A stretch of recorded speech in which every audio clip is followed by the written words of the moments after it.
L'enregistrement vient de commencer. Parfait. Donc bonjour à toutes et à tous, hein. Bienvenue à ce nouveau webinaire du WTC Rennes Bretagne organisé cette fois-ci sur une thématique plus générale qui est l'implantation à l'étranger. Cet atelier est organisé en partenariat avec la BPGO, notre partenaire bancaire pour l'année 2021, que je remercie. Autour de la table, donc, nous aurons le plaisir et l'honneur d'accueillir donc, pour l'intro Philippe Giquel et Alain Le Tacon, experts internationaux de la Banque Populaire Grand Ouest. Puis nous aurons le plaisir d'écouter le témoignage d'Hassan Treki qui nous parlera brièvement de la stratégie de son entreprise Secure IC à l'international. Viendra ensuite le tour d'Olivier Poulard, délégué régional Grand Ouest chez Pramex, qui nous parlera de l'impact positif du développement international sur son entreprise, des différentes solutions envisagées pour s'implanter à l'international, et il nous fera un point sur la conjoncture après un an de confinement et l'évolution des stratégies internationales chez les dirigeants bretons. Nous aurons ensuite une présentation du programme VIE par Xavier Guérard, délégué régional Bretagne Business France. Et enfin, un dernier témoignage de la part de Pierre Chevaleria, qui est donc CFO chez RT6. Je remercie au passage Lydie Carneis de la BPI pour cette mise en relation avec RT6 et nous ferons aussi honneur à BPI France en parlant de la GPI, la garantie de projet à l'international. Donc un programme bien chargé. Juste quelques mots sur le WTC qui est une association d'une centaine de membres et partenaires du territoire brétilo-breton. Et nous organisons régulièrement des webinaires sur des sujets internationaux comme celui d'aujourd'hui. Nous avons d'autres expertises qui incluent mais ne sont pas limitées à l'Iran, au Royaume-Uni, aux USA, au Maroc, au Québec et donc très bientôt à la Russie. Mon rôle est de créer un lieu d'émulation et d'échange et de faciliter les mises en relation entre entreprises souhaitant se développer à l'international. Nous avons un programme d'animation créé pour et par les membres du WTC Rennes Bretagne. Donc, le réseau WTC, c'est aussi un réseau mondial appartenant à la World Trade Center Association basée à New York. Nous avons 315 WTC à travers le monde dans 92 pays. Il arrive même aux membres du WTC Rennes Bretagne d'utiliser des locaux dans d'autres WTC à travers le monde pour rencontrer des clients ou des partenaires, ou même participer à des événements B2B ou des conférences organisées par le réseau mondial des WTC. Pour plus d'informations donc à ce sujet, je vous invite à vous rapprocher de moi en fin de webinaire. Donc assez parlé du WTC, passons maintenant assez parlé du WTC, passons maintenant au webinaire.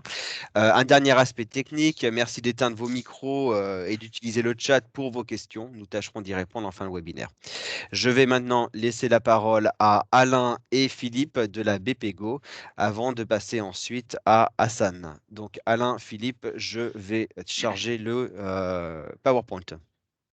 Merci Nicolas.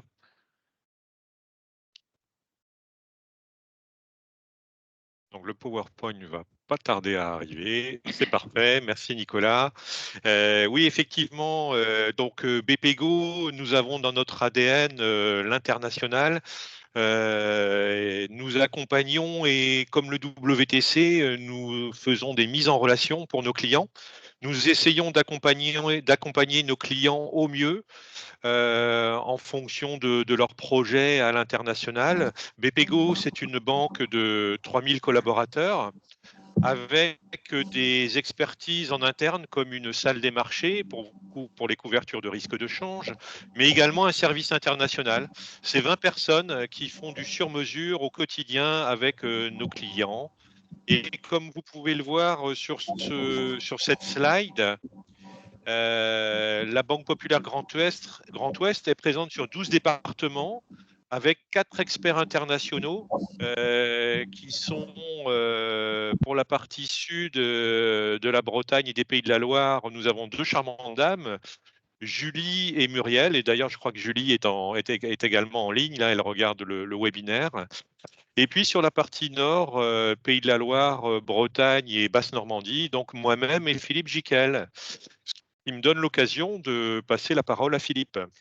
Voilà, bonjour à tous. Donc, voilà, un des intervenants BPGO sur le territoire. Donc, juste pour remettre en perspective nos échanges d'aujourd'hui. Donc, effectivement, on échange très régulièrement avec Nicolas du WTC. Et par rapport au thème du jour, en fait, Alain et moi, Julie et Muriel, en fait, on rencontre vraiment quotidiennement beaucoup de clients, entreprises de la région. Et effectivement, ce sujet de l'implantation, c'est des sujets qui apparaissent de plus en plus fréquemment, que ce soit sur des problématiques aujourd'hui liées au transport que vous connaissez tous, au renchérissement effectivement des coûts de transport, des questions sur les localisations de la production, etc. Donc, l'implantation, c'est des questions qui apparaissent assez fortement. Et puis, la période de crise qu'on vient tous de connaître, pose aussi des questions de développement commercial, de représentation à l'étranger.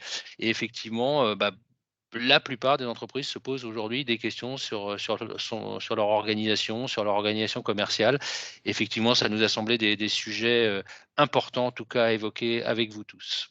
Voilà, Nicolas, pour représenter la BPGO, présenter le cadre, en tout cas, du webinaire du jour. Donc merci, merci à vous deux, merci pour cette présentation. Donc, dû à des contraintes de temps, nous allons passer directement la parole à l'un de nos témoins qui est donc Hassan Triki, CEO de SecurIC. Donc Hassan, merci une nouvelle fois d'avoir accepté notre invitation pour justement témoigner, pour nous parler de votre stratégie d'implantation à l'international.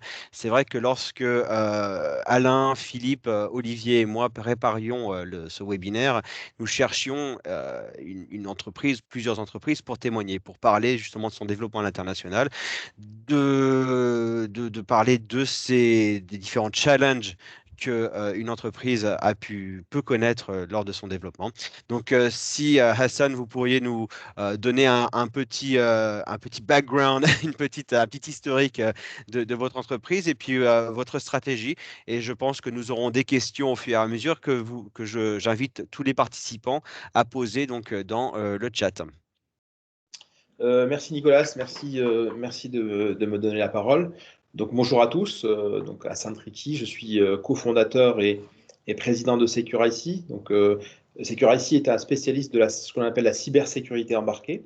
Donc notre siège social est à Rennes en Bretagne. Nous avons intégré la dimension internationale d'entrée de jeu dans notre stratégie d'entreprise. Ça faisait partie des choix forts. Tout simplement parce que ça correspondait bien à notre business. Je délivre ce message de manière très lucide parce que une stratégie internationale à la création n'est pas forcément le choix à faire. Il faut que ça soit adapté à son business. Nous, c'était le cas. On était sur une stratégie de niche. Il fallait absolument qu'on aille chercher des marchés ailleurs. C'est ce qu'on nous a fait. C'est ce que nous avons fait donc dès 2010.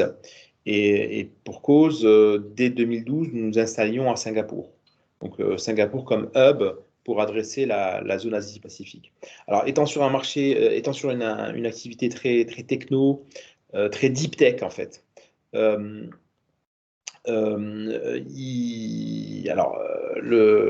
bon sens de l'époque aurait voulu qu'on aille plutôt vers l'ouest, vers la Silicon Valley. On a fait plutôt un go east parce que ça nous semblait plus accessible, parce que l'Asie à l'époque était en plein boom, beaucoup d'investissements, et donc grand bien nous en a pris. Donc 2012 Singapour, 2016 Tokyo, et donc et nous avons ouvert la Silicon Valley qu'en 2020, donc 10 ans après. Donc c'est pour vous dire. Alors moi je recommande forcément l'international. Enfin moi j'ai pour habitude de dire que l'international c'est un état d'esprit, d'accord. On se rend compte quand on est dans une filière industrielle quelconque que la terre est plate et que le monde est village. Donc le monde est tout petit en fait. Et donc il faut absolument y aller. Et que c'est pas une question de moyens toujours. C'est une question vraiment d'envie. Donc je le recommande fortement. Bon, ça étant, il faut y aller avec parcimonie. Donc tout à l'heure, on va couvrir le point VIE. Nous, on a utilisé beaucoup le VIE. Alors, avec ma recommandation, c'est qui dit VIE dit jeune avec peu d'expérience. Donc, nous, on a toujours eu pour habitude de garder le VIE avec nous à Rennes ou à Paris en formation, parfois jusqu'à 1 an. Donc c'est un investissement quelque part. Donc, il faut l'avoir en tête. Et je pense qu'à partir du moment où vous avez un jeune bien câblé, qui a envie, etc., et que vous le formez, le résultat peut être très intéressant. Donc ça, c'est d'une part. Sinon, sur l'expérience que nous avons eue à Secure-IC, Singapour, ça a été juste très, très smooth, très, très singapourien, très business-friendly, avec des autorités singapouriennes qui ont été très, très aidantes et qui continuent à l'être. Tokyo, dans un style différent, on a réussi à s'enraciner. Silicon Valley, on l'a ouvert en plein confinement et le fait est qu'on devait envoyer une personne et du fait de la crise pandémique, ça n'a pas pu se faire. On est toujours un petit peu bloqué. Il faut dire les choses telles qu'elles sont parce que les US sont fermés à l'heure actuelle. Nous sommes en train d'ouvrir et c'est imminent. Nous avons même déposé le dossier en ligne Shanghai, d'accord. Et là, c'est plus simple parce qu'on a une sales, une commerciale chinoise qui était basée à Rennes et que l'on a déportée à Shanghai. Donc ça, c'est plus facile. Donc on est en train de s'implanter durablement là-bas. Et globalement, ce qu'il faut noter, c'est que on a un plan de développement qui intègre une expansion géographique, donc l'ouverture de bureaux commerciaux sur 5 autres pays. D'accord? Donc à avoir bien en tête. Et donc que je cite, hein, on est en train on vise Taïwan ensuite, on vise l'Allemagne, on vise la Corée, on vise la Grande-Bretagne. Voilà, donc ça fait 5 si je ne me trompe pas. Et on vise surtout à renforcer US et Chine qui sont 2 gros marchés pour nous. Alors, je reviens à la stratégie commerciale de Secure-IC. On est un acteur de la cybersécurité, très deep tech, très cybersécurité embarquée. Et donc, les paramètres importants pour nous sur une implantation, c'est d'y trouver une industrie locale microélectronique développée et une politique cyber au niveau du pays lui-même. Et en d'autres termes, au niveau mondial, ça représente 10 implantations, 10 plaques géographiques. D'accord? Donc, à partir de l'implantation, on couvre une plaque. Et donc, avec 10 implantations, on a une couverture mondiale. Secure-IC, c'est l'essentiel des ventes à l'international depuis quasiment le démarrage. Donc, on fait couramment 70 à 80% de nos ventes à l'international. On a fait aussi des choix forts sur certains pays, que ce soit Singapour ou le Japon, c'est de créer des entités légales pour facturer localement. Alors, certains clients grands comptes préfèrent facturer avec la maison mère, mais on facture aussi localement, donc on offre cette souplesse. Donc, ça engendre aussi des problématiques par moment de couverture de change, par rapport à. Enfin, voilà. Donc, ça engendre de la complexité en termes de gestion administrative de l'entreprise. Voilà, c'est le côté un peu moins sympa. Voilà, que dire d'autre si ce n'est que avant la Covid, j'étais à plus de 50% dans les avions et que là, il a fallu s'adapter. Nos équipes se sont adaptées remarquablement, notamment nos forces de vente. Et voilà, donc vivement le post-Covid, quoi. Et dans ce post-Covid, Hassan, vous comptez continuer à être à 50% dans les avions ou peut-être avoir être un peu moins dans les aéroports? On va dire 45%. Non, mais dit autrement, en fait, je me suis rendu compte, que c'était quasiment une addiction. Non, je n'anticipe pas de baisse de ce rythme-là parce que avec l'ouverture des filiales commerciales que l'on va opérer, forcément, il faudra que je sois présent. Et donc, ça sera moins concentré Asie, ça sera plus global. Donc, je pense que ça ne va pas s'arrêter, oui. Très bien. Merci beaucoup Hassan pour ces mots effectivement très riches, hein, ce que vous avez évoqué.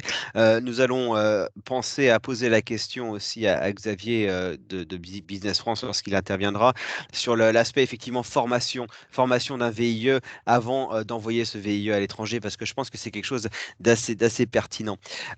Donc Singapour, Tokyo, la Silicon Valley. Juste une question pendant que d'autres personnes, et n'hésitez pas à poser vos questions dans le chat. Une petite question qui me vient à l'esprit.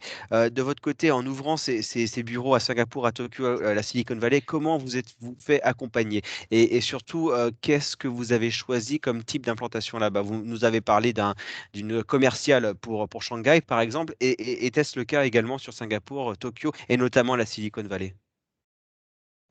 Oui, oui, enfin, nos implantations, en l'occurrence, sont des implantations essentiellement commerciales. Donc, on a une approche qui est très pragmatique, qui consiste d'abord à envoyer un commercial, ensuite à le renforcer avec un support technique, un deuxième commercial, un deuxième support technique, et ensuite sur une plaque régionale, comme on est sur un métier plutôt très deep tech, encore une fois, on a besoin de faire un peu de rayonnement scientifique, donc on va envoyer un profil plutôt PhD qui va rayonner pour nous, qui va aider en avant-vente, voilà, et qui va remonter des informations marché vers la France pour alimenter nos roadmaps produits. Donc c'est un peu ça l'approche. Euh, donc, euh, donc voilà, l'histoire commence par le commerce. D'accord. Et Olivier, en termes de, alors j'en profite parce qu'Olivier est là et donc c'est Olivier et Pramex qui nous ont aidés sur la Silicon Valley. Sur Singapour, on avait trouvé un prestataire local. Voilà, c'est divers et variés. Au Japon, voilà, je crois qu'on a bénéficié des services de la CCI franco-japonaise, avec un cabinet d'avocats franco-japonais aussi. Enfin, voilà, les expériences sont variées. ok. Justement, vous m'avez devancé là-dessus, Hassan. J'allais demander à Olivier peut-être de quelques mots sur peut-être Olivier ou le rôle de Pramex dans cet accompagnement de l'entreprise Secure-IC sur ces différents marchés. Oui, bonjour à tous en tout cas et merci effectivement de me donner la parole sur ce sujet-là. Tu peux mettre la présentation, du coup on va enchaîner sur les différents éléments.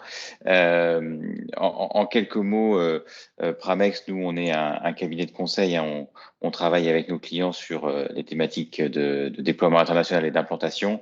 Et effectivement, avec deux casquettes. Une première casquette, une casquette de compétences juridiques, fiscales, sociales, comptables, pour justement assister nos clients dans le cadre de leur implantation croissance organique, donc mise en place de filiales à l'étranger et gestion de filiales à l'étranger.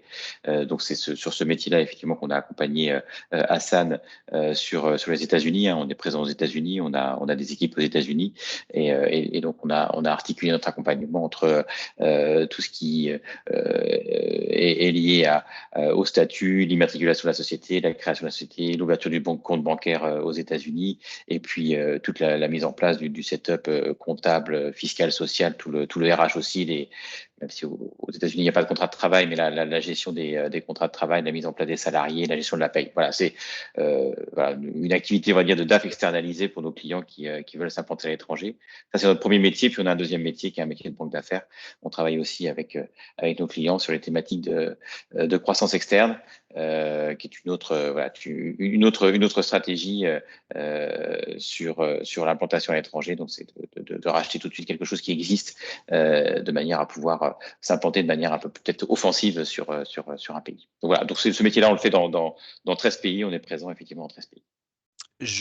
Merci Olivier. J'ai juste désolé, passe pas la présentation à sauter. Je vais juste demander à Johanna de faire rentrer les participants parce que c'est la raison pour laquelle la présentation a sauté.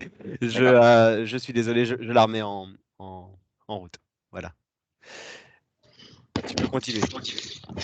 Ok, alors ce qu'on voulait avec Nicolas aujourd'hui, c'est peut-être faire un petit focus sur effectivement l'implantation, ce que ça apporte d'une manière assez factuelle aux entreprises, et puis également mettre un peu en perspective les différentes formes d'implantation avec un petit avantage-inconvénient de ce qu'on peut rencontrer.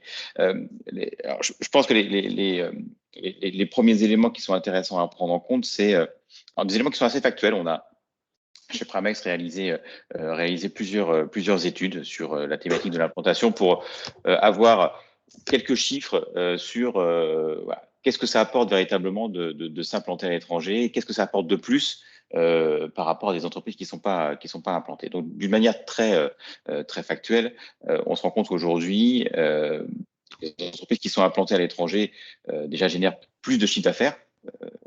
C'est 13% de chiffre d'affaires en moyenne. Alors, ce qui s'explique par le fait d'être sur plusieurs pays, plusieurs zones géographiques et de pouvoir effectivement diffuser d'une manière plus large son service, son produit, sa production à l'étranger. Une chose qui est importante aussi à avoir en tête, c'est que cette évolution de chiffre d'affaires se lie aussi avec une vraie progression de la valeur ajoutée. Et ça, c'est un point important. Le fait de s'implanter à l'étranger, d'être sur plusieurs zones géographiques, permet aussi de mutualiser un ensemble des éléments et de créer des économies d'échelle. Donc, les entreprises qui sont implantées, en moyenne, affichent 30% de valeur ajoutée en plus par rapport à des entreprises qui sont pas implantées. Donc ça, c'est vraiment des effets très positifs en termes de business et de performance de l'entreprise de l'implantation. Et puis, il y a un deuxième point, enfin un troisième point, pardon, et un point qui est non négligeable, qui bat en brèche quelquefois quelques idées reçues d'ailleurs, c'est que le fait de s'implanter crée de l'emploi en France. Quelquefois, quand on parle d'implantation, on fait un raccourci sur délocalisation et le fait de dépouiller un peu la France au profit de l'étranger. Alors, ce n'est pas le cas du tout, puisque le fait de s'implanter mécaniquement nécessite pour l'entreprise en France de se structurer, en fonction support, de se structurer en ingénierie, de se structurer en recherche et développement. Donc tout ça crée effectivement à la fois des postes et des ressources supplémentaires en France. Donc en moyenne, effectivement, les entreprises qui s'implantent à l'étranger ou qui sont implantées à l'étranger ont un effectif supplémentaire en France, en tout cas une progression de leur effectif d'une manière supplémentaire en France. Donc ça c'est des points importants. Et puis, si on veut rester sur la partie RH, un autre point important, c'est qu'effectivement, la rémunération des salariés d'entreprises qui sont implantées est mécaniquement plus élevée. Alors, à la fois parce qu'il y a des effets effectivement d'harmonisation de rémunération entre les différents pays, et puis cette valeur ajoutée supplémentaire qui est créée, bien entendu, elle est redistribuée. Donc c'est des choses qui sont importantes pour montrer que à la fois il y a de la performance financière, il y a la performance d'exploitation, mais il y a aussi une vraie environnement RH positif effectivement pour les entreprises qui sont implantées à l'étranger. Elles sont aussi plus innovantes, et ça c'est aussi une nécessité. Vous vous confrontez quand vous allez à l'étranger à des cultures, à un écosystème qui est différent, à des technologies qui peuvent être différentes, et donc ça nourrit mécaniquement effectivement l'ensemble du groupe, l'ensemble de l'entreprise, y compris en France. Donc les entreprises internationalisées, par essence, sont plus innovantes. Alors Hassan l'a très bien dit par rapport à Secure-IC, où l'international est dans l'ADN de Secure-IC. Voilà, il est born to be global, comme l'expression le dit. Donc oui, l'innovation est mécaniquement également dans l'ADN des entreprises qui s'internationalisent, parce que c'est l'un des vecteurs essentiels pour pouvoir être pertinent sur les différentes zones géographiques que vous voulez conquérir. Donc ça, c'est pour les aspects, voilà, on va dire, à la fois positifs et pour montrer que l'implantation, l'internationalisation est un vrai moyen à la fois de grossir, mais de grossir aussi d'une manière très vertueuse en France et à l'international. Alors, on peut passer au... Alors, je ne vois pas les slides que tu... Tu ne vois pas les slides? Ouais. Alors ça, c'est la slide qui reprend les éléments que je viens de présenter. Tu peux passer à la slide suivante pour compléter et se poser en fait les différentes questions, parce que quand on parle d'implantation à l'étranger, de quoi parle-t-on? Et puis quand on parle internationalisation, de quoi parle-t-on également?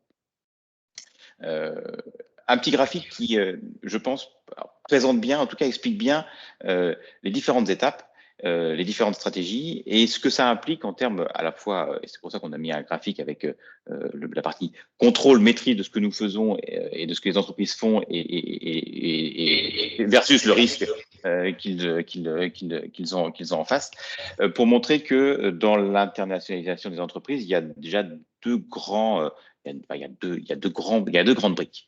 Il y a la brique export. Donc là, la brique export, c'est la première brique. C'est les premières étapes. Alors, ça peut être de l'export indirect, si tu peux avancer, Nicolas.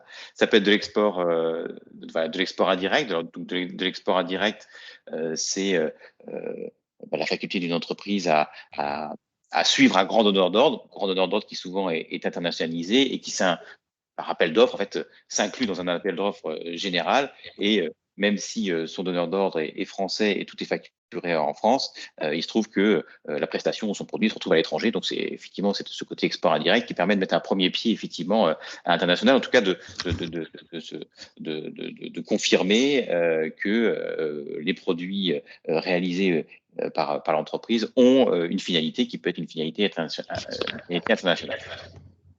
Le deuxième grand pas, c'est l'export direct. Alors, ça, c'est une démarche effectivement, on va dire, plus structurée, qui nécessite peut-être aussi quelques démarches supplémentaires, mais pour se résumer, c'est la possibilité effectivement, alors soit via un distributeur, soit en direct, soit en utilisant effectivement ce qui est une réalité aujourd'hui dans la distribution, le e-commerce, de pouvoir vendre ses produits à l'étranger. Donc là, on est dans un autre vecteur, un vecteur de développement, de pouvoir positionner à l'export effectivement l'ensemble de ces produits et de pouvoir véritablement afficher aussi un chiffre d'affaires export avec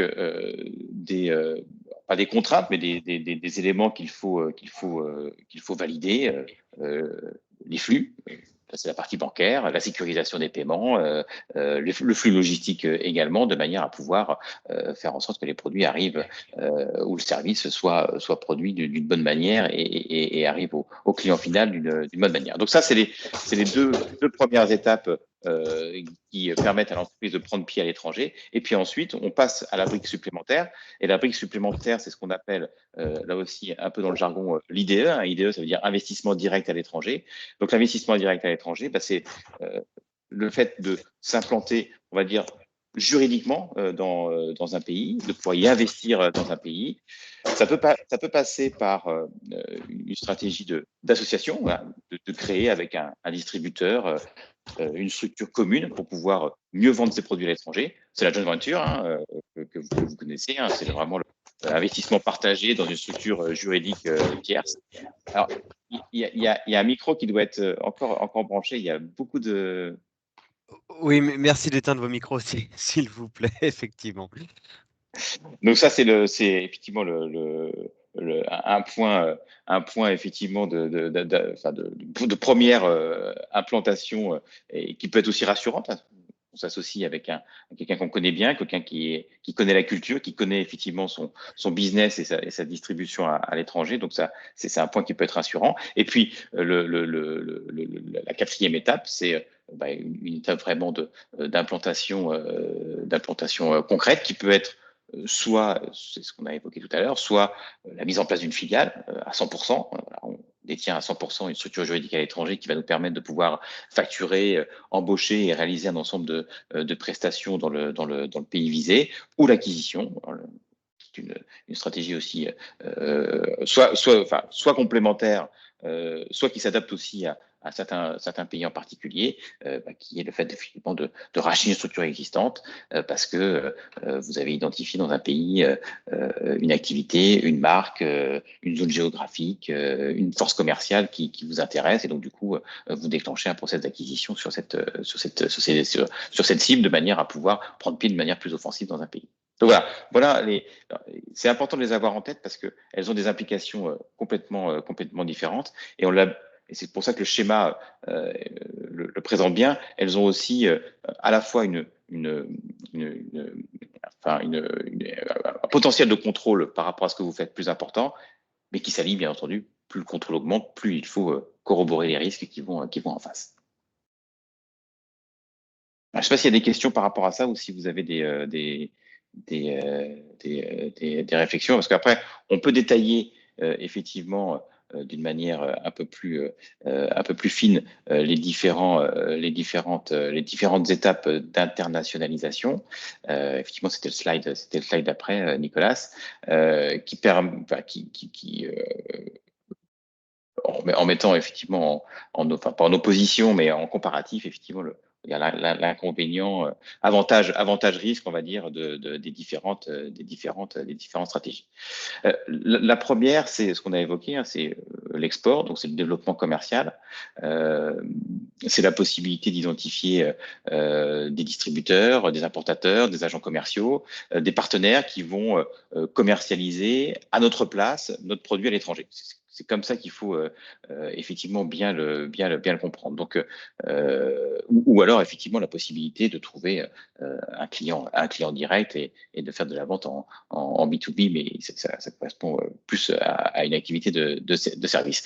C'est une première démarche, elle est peu coûteuse. Trouver un distributeur, se mettre d'accord avec un distributeur à l'étranger, c'est pas une démarche qui nécessite énormément d'investissement. Il faut se rencontrer. Si on se rencontre pas, comme la conjoncture aujourd'hui l'oblige, on peut faire des visios et au bout du compte, on matérialise un contrat commercial et on vend ses produits, à l'étranger.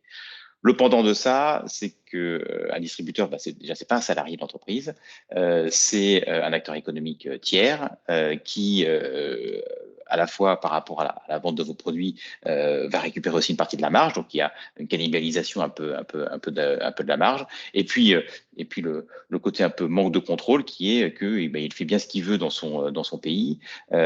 Si tout n'est pas bien bordé, il peut aussi avoir la liberté sur le prix où il va vendre votre produit, la liberté aussi sur le prix où il va la marketer, la commercialiser. Donc c'est peu coûteux, mais le contrôle est un peu plus limité. Il faut animer ces distributeurs, il faut les voir régulièrement, il faut les impliquer effectivement de manière à ce que parce que pour la plupart, quand même, ils sont assez multimarques, donc qu'ils ne soient pas plus intéressés par vendre un produit, peut-être un produit concurrent ou un autre produit que le vôtre. Donc, il y a une démarche d'engagement qui peut être un peu plus forte. Et au bout du compte, de toute manière, une répartition de la marge qui n'est pas en votre faveur, puisque chacun prenant sa marge, il y a effectivement un aspect marge qui est non négligeable et qui est capté effectivement par le distributeur. La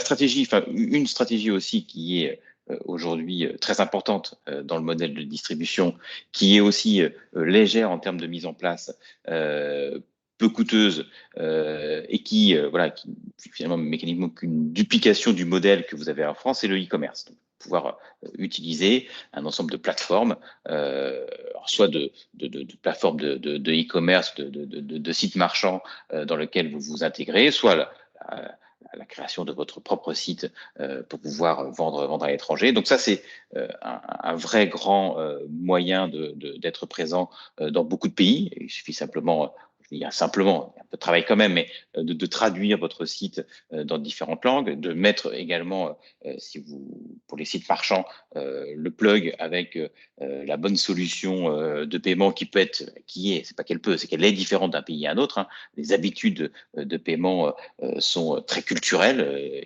même en Europe. Tous les pays n'utilisent pas la carte bleue d'une manière aussi importante. Donc il faut simplement plugger le bon système de paiement qui permet de pouvoir ensuite avoir un site qui fonctionne et qui permet de pouvoir ensuite commercialiser ces produits par ce biais-là.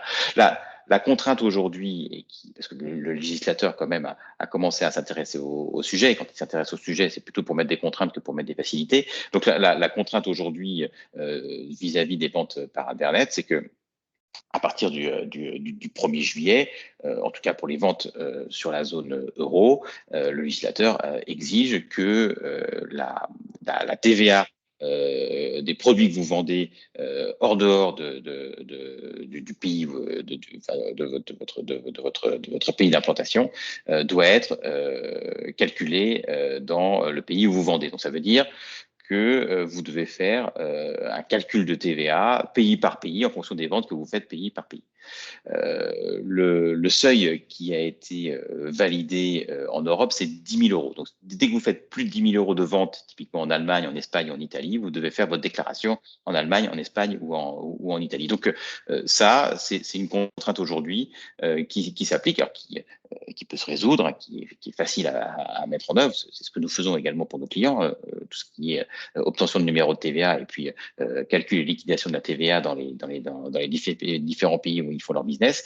Mais c'est aujourd'hui effectivement une contrainte qu'il faut avoir en tête. Par contre, la duplication du modèle et la mise en place aujourd'hui, en tout cas pour les produits de la vente par Internet, est un élément d'internationalisation plutôt fort et qui s'accorde bien avec une stratégie commerciale. Donc voilà pour la partie un peu export, les différentes formes et possibilités de positionner ou de vendre ces produits à l'étranger. Et puis après, on passe sur l'investissement direct à l'étranger, qui est un engagement un peu plus important, puisque l'intérêt de constituer une filiale, de créer une structure juridique à l'étranger, elle est drainée mécaniquement par un sujet RH. Je pense que la plus grosse partie des projets qui permettent de matérialiser une filiale, c'est des projets de recrutement. Voilà, on a le besoin. Je fais le pendant par rapport au fait d'avoir un distributeur. Un distributeur, c'est bien, mais encore une fois, c'est pas un salarié de l'entreprise. Donc, à un moment ou à un autre, peut naître le besoin de se dire, j'ai besoin d'avoir des vrais commerciaux dans les pays où je veux faire du business, à la fois pour capitaliser ce que j'ai déjà fait et puis pour continuer le développement. Et il n'y a rien de mieux que d'avoir mes propres commerciaux en Allemagne ou mes propres commerciaux en Espagne. C'est plus simple. Les manage mieux, je leur mets des objectifs commerciaux qui sont cadrés et je sais exactement ce qu'ils font. Donc, la filiale commerciale qui fait office d'importateur, sur lequel effectivement vous allez embaucher des commerciaux qui vont faire le business dans le pays, et aujourd'hui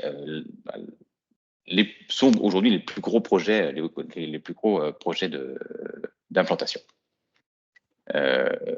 On a aussi pour certains de nos clients la nécessité d'avoir de la représentation, on va dire plutôt marketing ou de communication, qui nécessite effectivement de s'implanter. Le fait aussi, et ça c'est là aussi lié quelquefois à une activité export qui s'est bien développée, à partir du moment où vous commencez à vendre des produits, vous avez un flux important de produits positionnés à l'étranger, vous avez besoin, soit pour les mettre en place, soit pour assurer le SAV derrière, d'avoir des supports techniques dans les différents pays. Donc là, ça implique aussi la mise en place d'une filiale pour pouvoir gérer le SAV et le support technique du développement local sur le territoire. C'est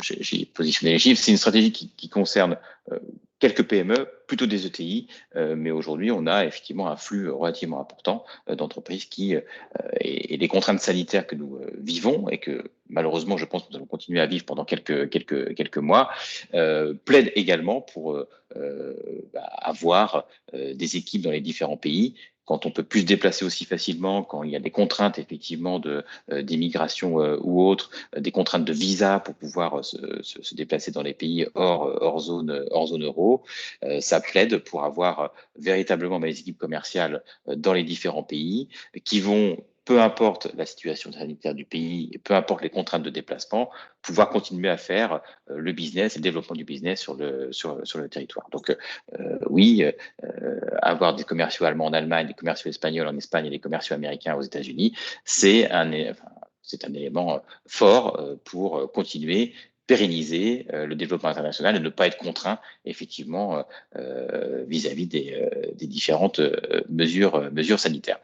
Donc l'implantation en positif, je redis ce que j'ai pu présenter, c'est un meilleur contrôle du marché, une meilleure maîtrise du processus commercial. Par contre, Ça nécessite, c'est parce que c'est l'investissement direct, donc ça nécessite effectivement à la fois de prévoir un budget d'investissement qui peut être significatif, recruter des commerciaux, mettre en place une filiale, tout ça, c'est des budgets de financement qu'il faut prévoir. Donc c'est un coût bien sûr plus important, mais c'est aussi un moyen de continuer le développement. Et après, il y a un ensemble aussi de complexité administrative. Là aussi, c'est notre métier qui se lie à ça et qu'il faut aussi bien avoir en tête de manière à pouvoir avoir la sérénité dans le cadre de son développement et de la gestion de ses filiales. Le quatrième étage, c'est l'étage acquisition. Comme on l'a vu, ça peut être au travers d'une joint venture dans laquelle on s'associe pour créer quelque chose. Ça peut être une prise de participation minoritaire, majoritaire dans une activité pour prendre pied sur un territoire, et ça peut être aussi une acquisition intégrale. Donc là, on voit bien le côté investissement important, nécessaire, qui peut être un frein à ce type de stratégie. Le côté très positif, c'est que voilà, vous intégrez de la compétence, vous intégrez du savoir-faire, vous intégrez du chiffre d'affaires, vous intégrez de la marge, vous intégrez une activité qui vous permet d'être présent sur un territoire. Donc le fait d'acquérir quelque chose est un élément très positif dans le cadre du développement de l'entreprise. Il faut y voir en face le budget d'investissement qui doit être bien calé. Et puis un point aussi très important qui est vraiment un point de réussite ou d'échec finalement d'une acquisition, c'est ce qu'on appelle l'intégration post-acquisition. Donc il est effectivement primordial de bien prévoir ça de manière à ce que cette nouvelle filiale après acquisition s'intègre parfaitement dans le groupe que vous constituez et que à la fois les aspects culturels, de fonctionnement, de gouvernance et de management s'harmonisent pour que de cette cible extérieure, ça devienne une cible intégrée dans le groupe et qu'elle contribue efficacement à la performance du groupe. Donc voilà, c'est ce que je voulais en tout cas présenter sur ces différentes stratégies d'implantation à l'international. Les éléments à mettre en avant, les éléments à mettre en œuvre de manière à être performant. Je l'ai un peu anticipé dans mon propos, mais vous l'avez compris, la réalité aujourd'hui, c'est que beaucoup d'entreprises s'intéressent au déploiement. Les conditions sanitaires que nous vivons ne sont pas anodines. Il est évident aujourd'hui que la réflexion de l'implantation, la réflexion de l'acquisition fait partie des réflexions stratégiques et des ambitions des entreprises qui ont bien compris que malheureusement, la complexité du monde et le besoin d'avoir une présence locale pour être plus pertinent commercialement passe effectivement par une stratégie d'implantation. Merci Olivier. Pendant ta présentation, nous avons Xavier et Pierre qui nous ont rejoints. Bonjour à vous. Olivier, quelques questions avant de passer la parole. Oui, vas-y, oui, je t'en prie. Quelques questions avant de passer la parole à Xavier donc, sur le VIE. Et d'ailleurs, Xavier, j'ai une question pour toi qui a été évoquée avant, mais bon, j'y passerai tout à l'heure. Juste quelques questions pratico-pratiques sur Pramex. J'ai eu quelques questions dans le chat. Combien de personnes est-ce que vous avez donc chez Pramex et notamment quels sont les pays les plus sollicités en ce moment? Alors, nous, on est 130 collaborateurs chez Pramex. Très peu en France, quelques fonctions support ou commerciales dont je fais partie en France. La plus grosse partie de nos collaborateurs sont à l'étranger. Sur les 13 pays où on est présent, donc on a plus de 115, 120 collaborateurs à l'étranger. Ça, c'était la première.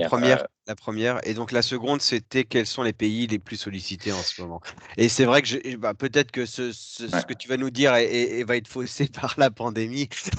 Donc peut-être une question en deux temps. Quels sont les pays généralement les plus qui intéressent le plus et quels sont les pays qui ont intéressé le plus durant la pandémie? Alors, je pense que le pays qui intéresse le plus toute catégorie, c'est les États-Unis. Aujourd'hui, puisque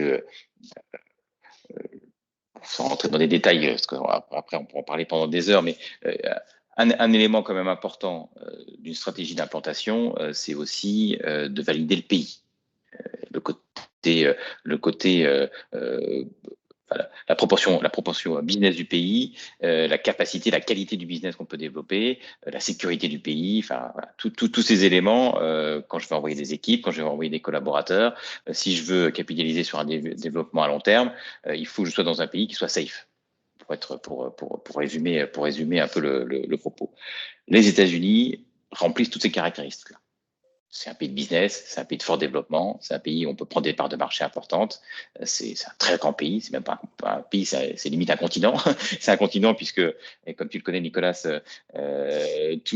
chaque ville, chaque comté, chaque État a quelque part un peu ses propres règles de fonctionnement, y compris fonctionnement juridique, fiscal, social. Donc voilà, c'est un pays tellement immense qu'il y a plein de choses à faire. Et encore une fois, c'est un pays de business, donc il y a une capacité effectivement de développement. C'est un pays aussi, il y a de l'argent, il y a un pays où vous pouvez investir, on peut investir. Enfin, voilà. Donc aujourd'hui, les États-Unis est le pays fort de développement, et c'est également un pays, et ça on a énormément de projets où le projet professionnel de développement aux États-Unis s'allie avec un projet personnel. Il y a beaucoup d'entreprises, de chefs d'entreprise ou de collaborateurs d'entreprise qui souhaitent s'expatrier et pouvoir effectivement lancer une activité aux États-Unis. Donc là, il y a un lien et un flux business effectivement relativement fort entre la France et les États-Unis. Oui. Non, vas-y, continue. Ouais. Continue. Après, on a un deuxième pays, mais ça, c'est peut-être encore une fois un côté un tout petit peu conjoncturel du moment. C'est l'Angleterre. On a un petit souci micro. Attends, je désactive. Ouais, vas-y. C'est le UK. Le Brexit en est la cause.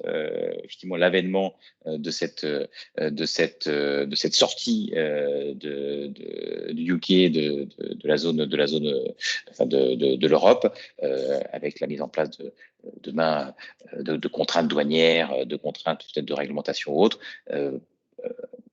Insiste ou en tout cas plaide pour que nos clients s'implantent effectivement en Angleterre de manière à dire demain on va gérer l'Angleterre comme on gère effectivement un pays comme les États-Unis, comme la Chine ou autre, un pays donc hors zone Europe et hors zone euro. Donc le fait de matérialiser une filiale sera nécessaire puisqu'il va y avoir des contraintes qu'il va falloir gérer. Donc voilà, donc l'Angleterre est assez plébiscitée, et après historiquement on a l'Allemagne qui est un pays fort, qui est un pays puissant, qui est un pays avec de la valeur ajoutée, et un pays culturellement aussi où il ne faut pas passer par 4 chemins. Mieux va être présent en Allemagne pour faire du business avec les Allemands. Ils sont protectionnistes aussi sur leurs activités. Donc effectivement, ça fait partie des pays où la présence locale est assez nécessaire de manière à pouvoir capitaliser sur du business sur l'Allemagne.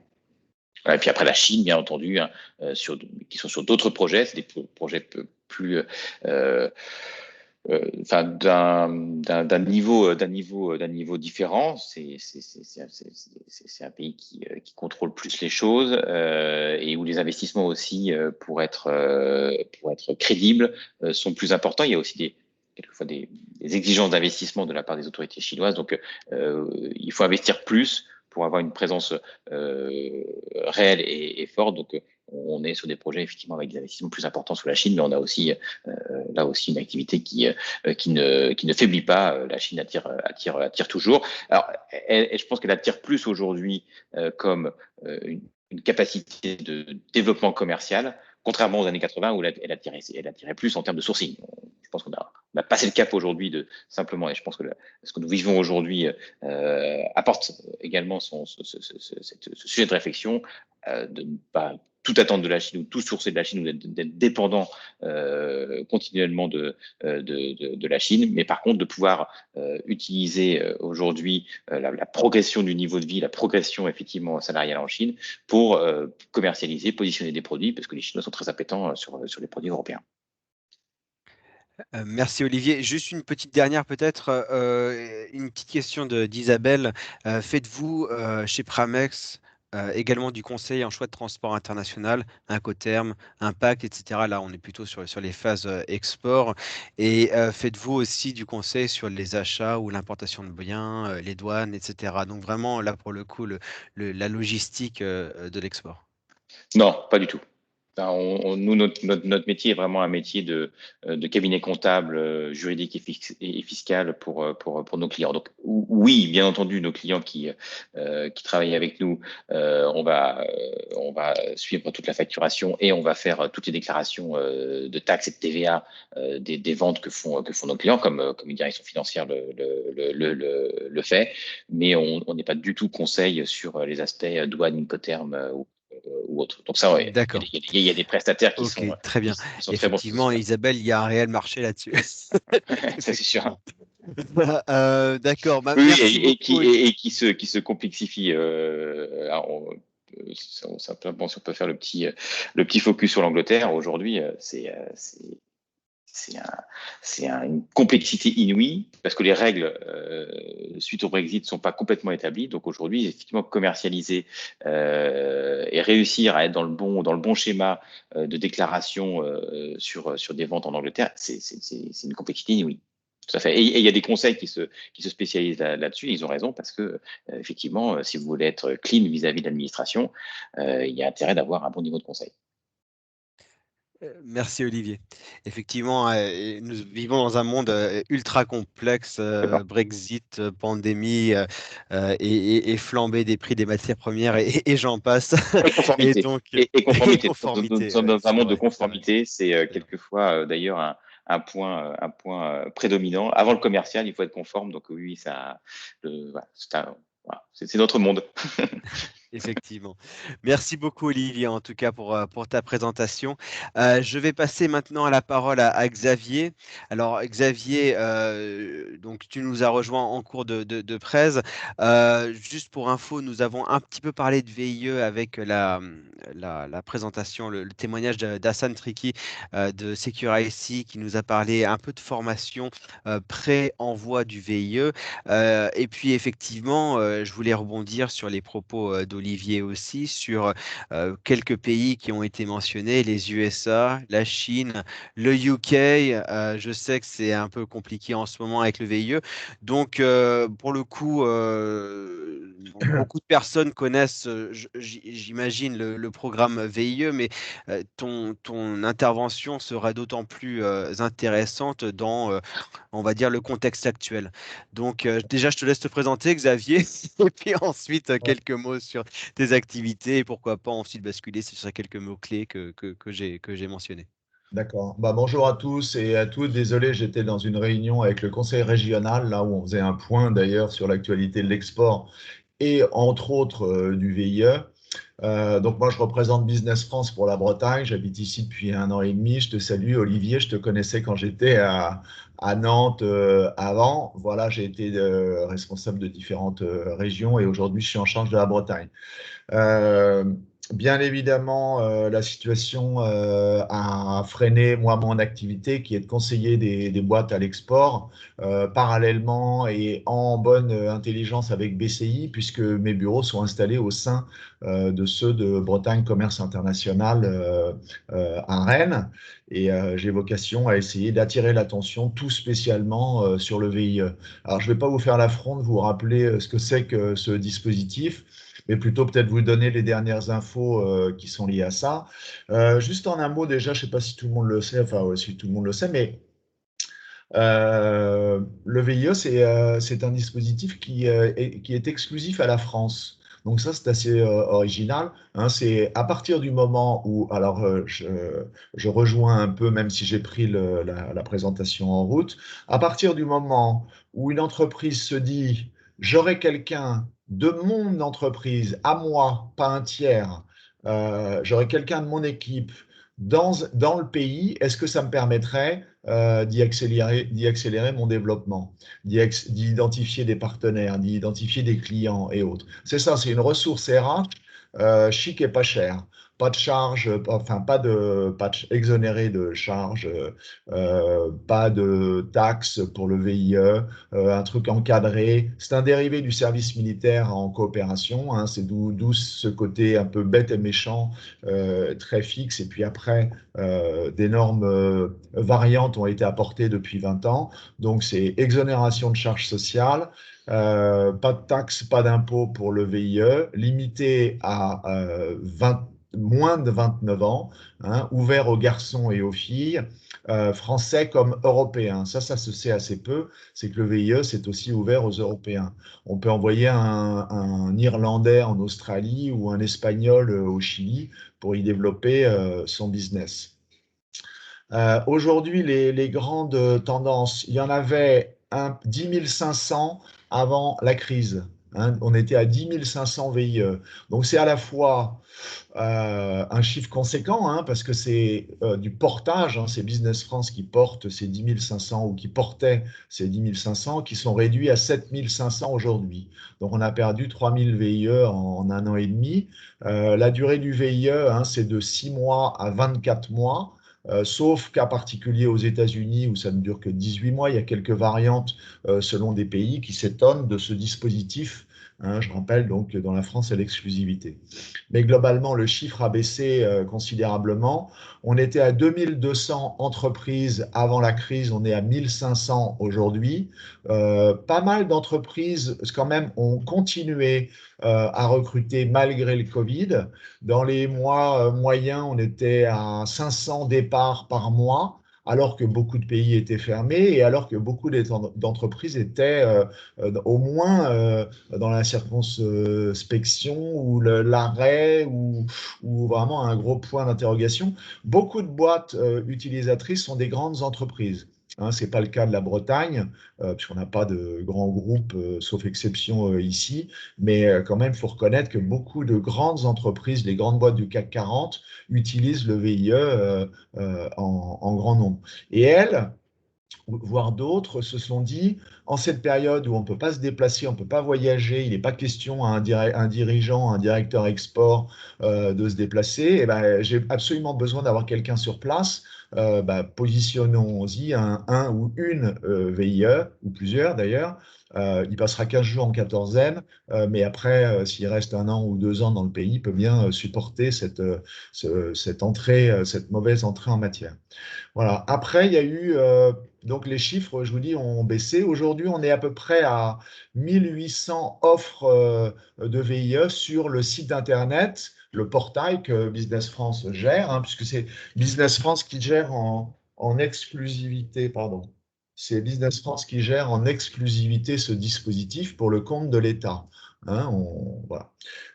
Donc, on est à 1800 offres sur le site monvolontariatinternational.com, qui est le nouveau site du VIE, hein, qui a été refait il y a 6 mois par Business France, qui est un super beau site, soit dit en passant, hein, très bien foutu, très riche, plein de conseils, à la fois pour les jeunes qui veulent et qui doivent s'y inscrire, à la fois pour les entreprises qui veulent recruter et qui doivent aussi s'y inscrire.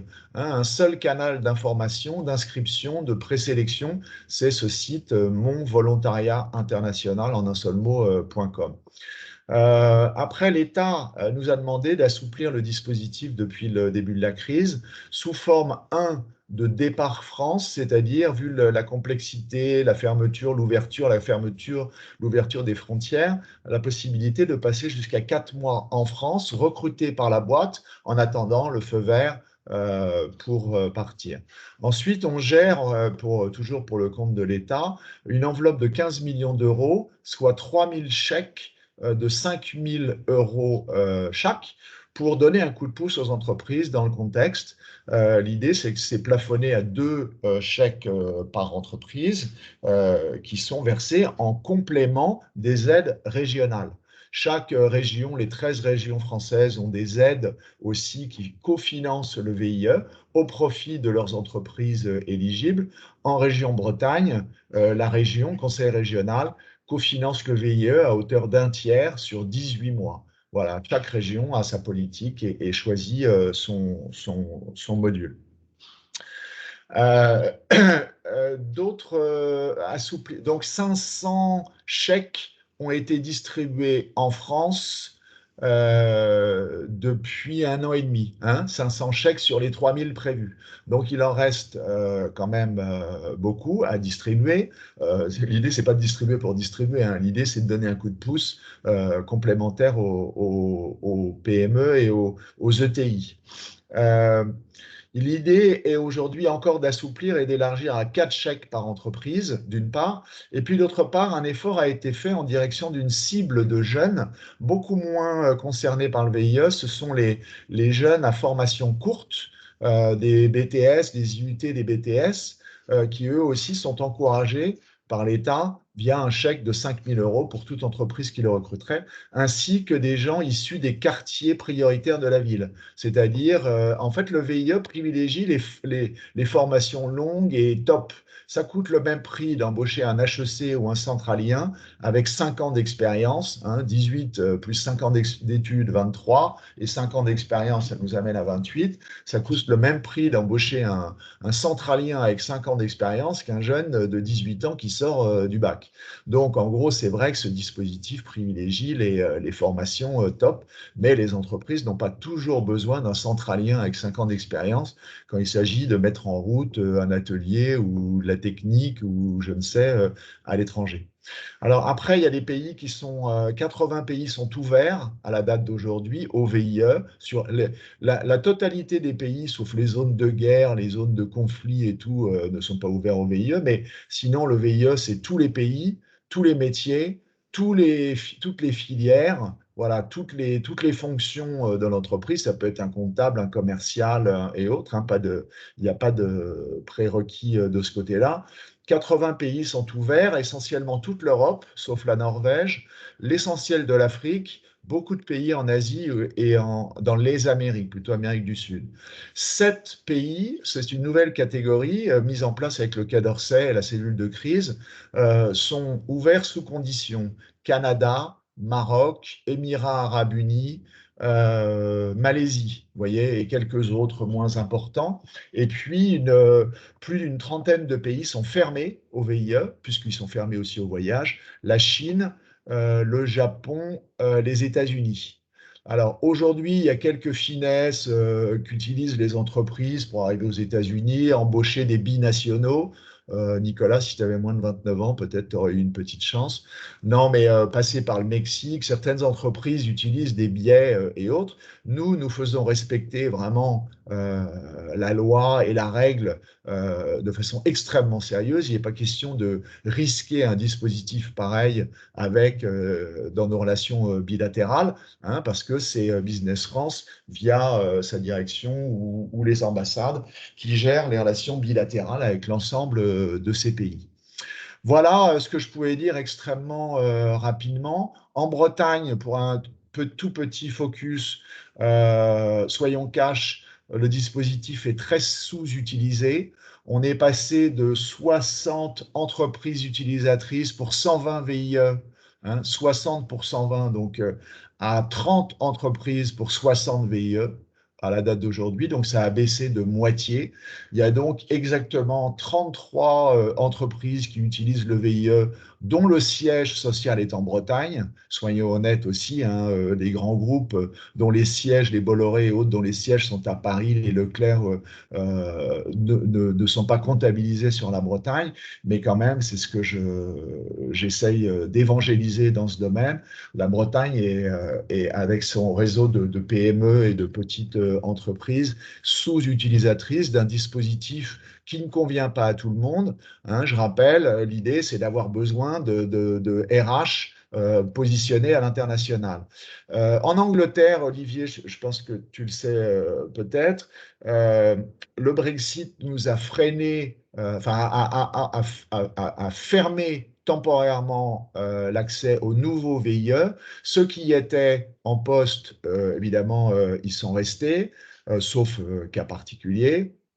On est en train de tester un nouveau type de visa VIE avec le UK, le visa T5, voilà, et qui, pour l'instant, est imposé aux entreprises d'y avoir une filiale. d'où l'intérêt je reboucle avec le sujet de la matinée, mais c'est très important pour toute entreprise utilisatrice du VIE d'avoir des filiales ou des bureaux de représentation à l'étranger pour y positionner leur VIE, sans quoi ils doivent trouver une structure d'accueil, car un VIE n'a pas vocation à bosser de chez lui, de son camping-car, de son studio, de son hôtel, je ne sais quoi. Le VIE a vocation à travailler à l'étranger au sein d'une structure d'accueil, c'est-à-dire au-delà d'un lieu physique, bureau, table, chaise, ordinateur, un lieu qui soit identifié avec une équipe qui l'y accueille et qui ne se sente pas tout seul.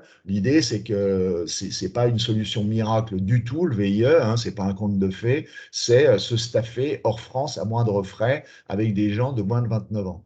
Nous, on essaie de pousser, et j'essaie de le faire modestement en Bretagne auprès des jeunes, puisque la jeunesse a besoin quand même d'espoir, plus aujourd'hui encore qu'avant. Beaucoup de gens sont intéressés par l'international, font dans leur formation technique, ingénieur, école de commerce, des sessions plus ou moins longues à l'étranger, mais maintenant la France s'y est mise depuis 20 ans, c'est impressionnant. La moindre école de chimie envoie ses étudiants au moins 6 mois à l'étranger, ce qui était tout à fait nouveau. Et donc, on essaie de pousser et de porter ce message dans les grandes écoles. Moi, j'interviens en Bretagne pour expliquer les finesses du VIE, les candidatures spontanées, et faire que les jeunes soient aussi proactifs dans ce domaine et acteurs de leur propre premier job, car le VIE n'est pas un stage, c'est pas une alternance et tout, c'est un truc qu'on fait une fois qu'on est diplômé. Voilà, je ne veux pas être beaucoup plus long, j'ai déjà beaucoup parlé. Bien sûr, je suis prêt à répondre à n'importe quelle question, si tant est que je puisse y répondre. Merci beaucoup Xavier. N'hésitez pas à poser vos questions dans le chat. De mon côté, si j'avais 10 ans de moins, peut-être que effectivement VIE aurait pu être très, très intéressant, effectivement, et c'est un dispositif, comme tu le dis, tu l'as rappelé d'ailleurs, français, mais ouvert également aux Européens. Ouais, C'est c'est bien ça. ça. Ouais. Ça D'accord. c'est moins en fait. Les gens, il y a quelques lieux communs sur le VIE. Un, c'est je croyais que c'était que du commercial. Voilà. Or, c'est faux, c'est un CDD international, le VIE. Il faut le considérer comme ça. C'est un contrat, un type de contrat. Il y a le CDI, il y a le CDD, il y a le VIE, il y a l'alternance, il y a le stage. Bon, évidemment, il y a l'option de recrutement local. Quand une boîte veut se développer à l'étranger, bon, je ne vais pas vous la faire à tout le monde, mais à un moment, l'idée d'avoir quelqu'un hors France pour la représenter dans le ou la zone, parce qu'on peut être un VIE dans un pays ou dans une zone, quand l'idée se précise, se dire, voilà, j'aurais quelqu'un sur place, j'y comprendrais quand même beaucoup mieux la situation, ça m'aiderait et tout. Là, les alternatives, elles ne sont pas très nombreuses. Pardon. C'est prendre un expat, l'envoyer de France à l'étranger, ça a un coût conséquent, recruter localement. Évidemment, c'est aussi une situation très développée. Mais là, on maîtrise moins le profil des gens, leur expérience, leur culture d'entreprise et tout, ou envoyer, je vous dis, à moindre frais, puisque c'est exempté de charges, d'impôts, de taxes, et le visa est géré par nous. Enfin, tout ça est très encadré. C'est un portage, c'est une sorte de portage. C'est nous qui gérons tout l'administratif, toute la paperasse, si un VIE est malade, accidenté à l'étranger, c'est nous qui gérons l'hospitalisation. Enfin, l'entreprise est dégagée tous les aspects administratifs et je dirais un peu pénibles pour se concentrer sur le business. Mais le VIE n'est pas limité aux business développeurs classiques, c'est tous les pays, tous les métiers, de 6 à 24 mois pour des gens de moins de 29 ans, français ou européens. Voilà. Pardon, j'avais vu un truc qui a disparu. Ouais, alors. Oui, c'était concernant le secteur paramédical. Est-ce que c'est un Il n'y a pas de secteur? secteur, c'est un CDD international, donc on peut envoyer son fils en VIE en tant que dirigeant d'entreprise. Vous voyez, pour ceux qui voudraient essayer de sensibiliser leurs enfants à reprendre la boîte à terme, qu'ils aillent passer 2 ans au bout du monde, déjà ils verront que prendre la suite, ça peut avoir un sens. Enfin, il y a plein de stratégies. C'est une stratégie RH hors France, chic et pas cher. Et je vous dis, ce qui est original et tout à fait même incroyable, c'est que la France est l'exclusivité. Notre PDG me disait la dernière fois que ça avait été moult fois copié, mais jamais égalé. Cocorico. Il est bien ce slogan à garder en tête. Et est-ce que, Oui, est-ce que les VIE ont l'obligation, une fois leur parcours de VIE terminé, de revenir en France, ou ils peuvent rester à l'étranger pour continuer, peut-être à être embauchés du coup par entreprise en direct et continuer à accompagner l'entreprise qui leur a fait confiance?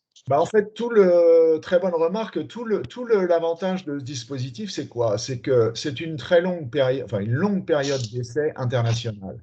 Puisqu'un contrat de 6 à 24 mois, la plupart des boîtes les utilisent durablement. Quand on s'est donné du mal pour recruter quelqu'un, l'envoyer aux États-Unis, en Chine, à Kuala Lumpur, en Papouasie-Nouvelle-Guinée ou aux îles Cook, c'est en général pour une période longue, c'est rarement pour une étude de marché ou autre, donc aussi longue que possible.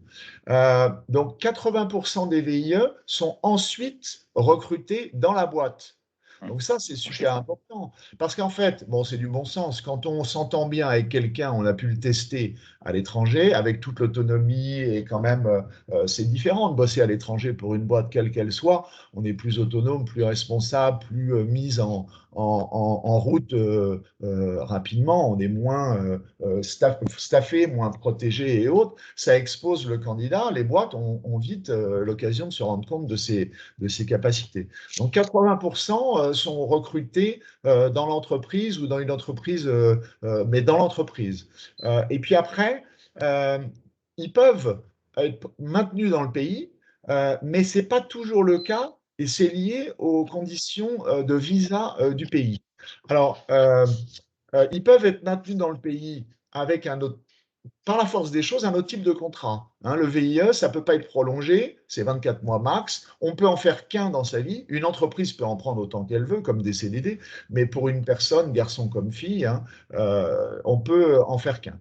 Et certains pays nous imposent des règles compliquées. Je reviens à ton pays numéro 1 d'implantation, les États-Unis.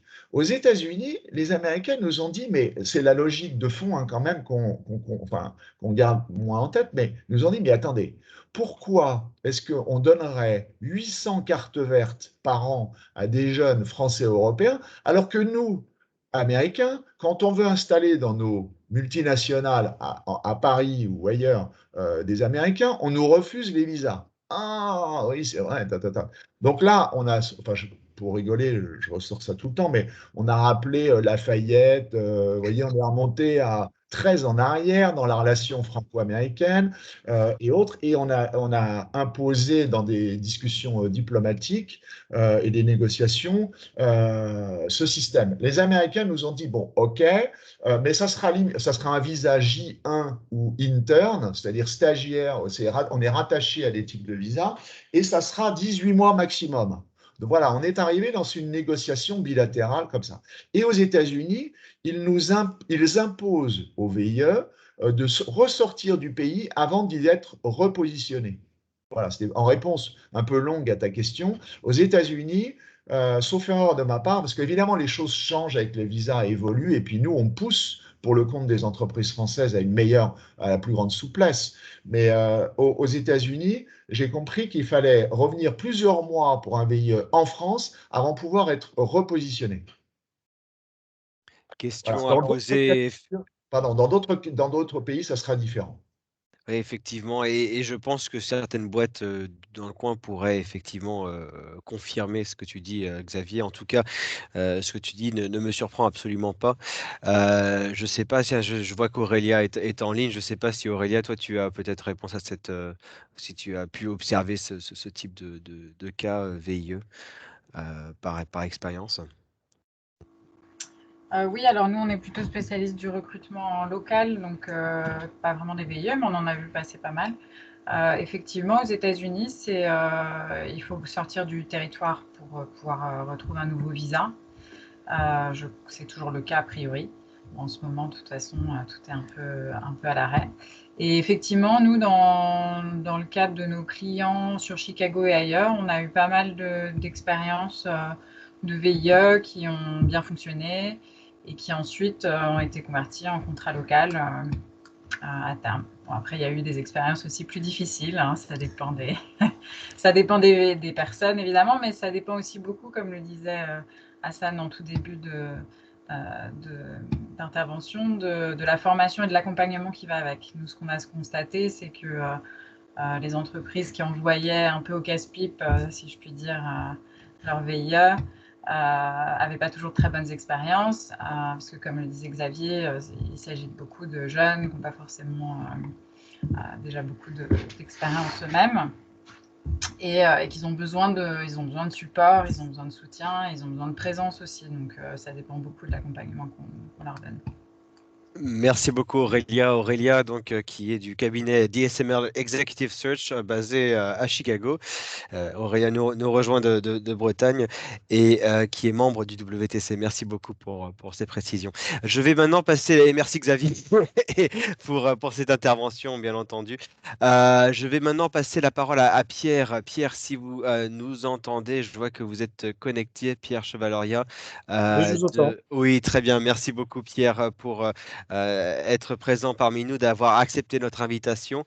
Je remercie au passage également Lydie Carneis de BPI France qui n'a pas pu être avec nous aujourd'hui, mais qui nous a mis en relation. Et Lydie m'a demandé absolument de parler de GPI. Et je vois que Philippe a mentionné GPI, donc déjà merci d'avoir mentionné ça, Philippe. Donc la garantie de projet à l'international, donc de BPI France. Pierre, je vais vous passer la parole. L'idée étant tout simplement peut-être d'illustrer certains propos qui ont été évoqués dans votre stratégie de développement à l'international. Je vous invite à vous présenter votre entreprise et peut-être rebondir sur 2-3 aspects. Nous avions brièvement parlé au téléphone, vous et moi, il y a quelques jours de cela, et vous n'aviez parlé du fait que vous avez développé une activité donc à Singapour, si je ne me trompe pas. Voilà, donc je vous passe la parole et puis n'hésitez pas également, chers participants, de poser vos questions dans la fonction message. Bien, bonjour à tous. Vous m'excuserez, je suis arrivé un petit peu en cours de déroulement de la présentation parce qu'on a eu des petits soucis de Covid ce matin. Il a fallu pallier un petit peu aux absences et à l'organisation des cas contacts. Voilà. Donc RT6, c'est une entreprise qui fabrique et qui conçoit des drones et des sonars sous-marins. Tout est fabriqué et assemblé en Bretagne et expédié à peu près dans tous les pays du monde, sauf peut-être en Amérique du Sud, on a un petit peu de difficulté encore à s'implanter. C'est une petite structure, on est 35 personnes et on fait 5 millions d'euros de chiffre d'affaires. On a eu effectivement recours au VIE pendant plusieurs années. Comme le disait votre intervenant, embauché ensuite ce VIE qui aujourd'hui est en contrat de détachement.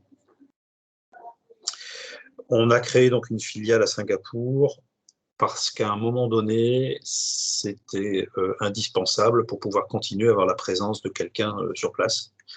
Il était impossible d'obtenir un visa sans avoir une structure sur place pour accueillir ce salarié. Voilà, donc pour créer cette filiale, il y avait un engagement financier minimum à garantir par rapport à l'État de Singapour, et BPI est intervenu pour nous garantir cet investissement au cas où on aurait des difficultés et des pertes de capitaux sur place. Voilà, aujourd'hui, donc, notre commercial sur place rayonne sur toute l'Asie Pacifique, jusqu'en Inde. Et voilà, on a de l'activité, du chiffre d'affaires qui commence à devenir assez conséquent sur cette zone. Voilà, j'ai tout dit. Très bien. Et Singapour, choix stratégique, j'imagine, peut-être facilité d'accès, facilité aussi de pouvoir... C'est exactement ça, c'est-à-dire que de Singapour, il était plus facile de rayonner sur l'Inde, la Malaisie, la Corée, le Japon, qui sont nos principaux pays, et l'Australie, qui sont nos principaux clients sur cette zone. D'accord. Je voyais que effectivement Pramex avait également un bureau sur Singapour et j'imagine que c'est peut-être pour ces mêmes raisons également parce que bon, je voyais le petit point Singapour sur ta carte, Olivier. C'est pour ça que je commentais. Ouais, non, mais c'est sûr que Singapour, c'est le hub sur la zone ASEAN, quoi. D'accord. Et aujourd'hui, avec la, la mainmise, on va dire, de la Chine sur Hong Kong, c'est vrai qu'on a aujourd'hui clairement une appétence pour Singapour qui est plus forte et qui permettent de drainer beaucoup de projets, effectivement. Ouais. D'accord. Peut-être un atelier d'ailleurs sur OWTC dans les mois à venir pour parler de cette zone spécifique et effectivement de cet état, ville-état finalement qu'est Singapour. Pierre, oui, Ville-État et ville-État, effectivement, enfin, pour rebondir sur le VIE et sur le sujet VIE, Singapour, c'est quand même un État, effectivement, qui, quand il voit y arriver ou des demandes de visa de VIE, sont assez protectionnistes et mettent un niveau de rémunération, on va dire, assez dissuasif. En gros, voilà, si vous voulez vous voulez envoyer un VIE ce type de compétences, au lieu de dire on a les compétences à Singapour, donc on préfère que vous recrutiez à Singapour, ils mettent OK, on est d'accord, mais par contre la rémunération c'est pas c'est pas 2 000 € par mois, c'est 6 000 € par mois, quoi. Donc du coup ça vous confirmez, Pierre? Oui, exactement. ça a failli être un frein effectivement à notre Exactement. démarrage, mais on a trouvé d'autres articulations, notamment avec la participation au loyer. Par contre, ça génère quand même pas mal de frais parce que ça nécessite d'avoir on va appeler ça un comptable, mais enfin chez eux ils appellent ça un nomini directeur. Enfin, et ça nécessite quand même d'avoir recours à des partenaires locaux qui coûtent un petit peu d'argent. Donc oui, c'est pas un choix, c'est pas une décision et un choix neutre. Hein. Il y a quand même un enjeu financier derrière. Et quand vous me parlez, merci Pierre, et quand vous nous parlez de structures que vous avez donc créées sur place, bon, ce qui vient en tête très souvent, c'est tous les maux de tête qui viennent avec cette création de structure. Bon, je sais que de votre côté, pour le moment, vous n'êtes à l'étranger que sur Singapour, mais si j'ose dire, quel degré de facilité? Est-ce que ça a été simple, cette création de structure sur Singapour? En fait, heureusement que nous avions un VIE sur place, parce que je pense que sans VIE sur place, on aurait abandonné cette implantation, parce que c'était extrêmement compliqué. Et on était hébergé au départ à la Chambre de commerce française de Singapour. Ça a beaucoup aidé aussi. Parce qu'autrement, sans ces deux supports-là, on n'aurait pas abouti. C'était extrêmement compliqué de se faire comprendre sur place. D'accord, très bien. Bon à savoir d'ailleurs. Bon, dans ces cas-là, en plus de ça, vous me donnez des intervenants potentiels pour un atelier sur Singapour. C'est top. Une petite question d'Alain Le Tacon. Si vous deviez créer une nouvelle filiale, quel serait votre pays cible de votre côté? Bon, votre activité est particulière d'après ce que j'entends, mais peut-être un autre hub, peut-être en Amérique ou sur d'autres continents? En fait, l'Asie a cette particularité que c'est comme plus facile de travailler avec eux si vous avez quelqu'un sur place. Dans les autres pays du monde, on n'a pas trop cette difficulté, on n'a pas trop ce frein. On arrive à travailler depuis la France. Mais l'Asie, c'est particulier. L'Asie, si vous n'allez pas les voir, si vous n'avez pas quelqu'un sur place, les projets qui déjà à l'international sont très longs, le sont encore davantage. La présence d'un VIE puis d'un salarié puis d'un commercial, c'est quand même déterminant. Et on le sent bien dans l'évolution de nos commandes.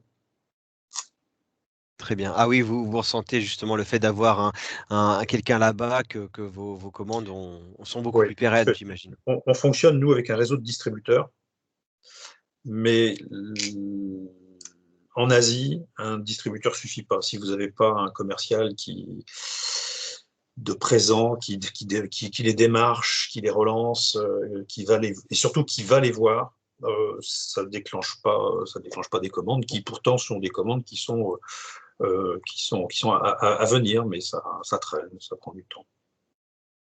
D'accord. Merci beaucoup. Merci pour ce témoignage très riche, effectivement, et d'ailleurs qui pourra ensuite être, enfin, le WTC pourra effectivement, je pense, à l'avenir, pourquoi pas, faire un atelier spécifiquement sur cette zone.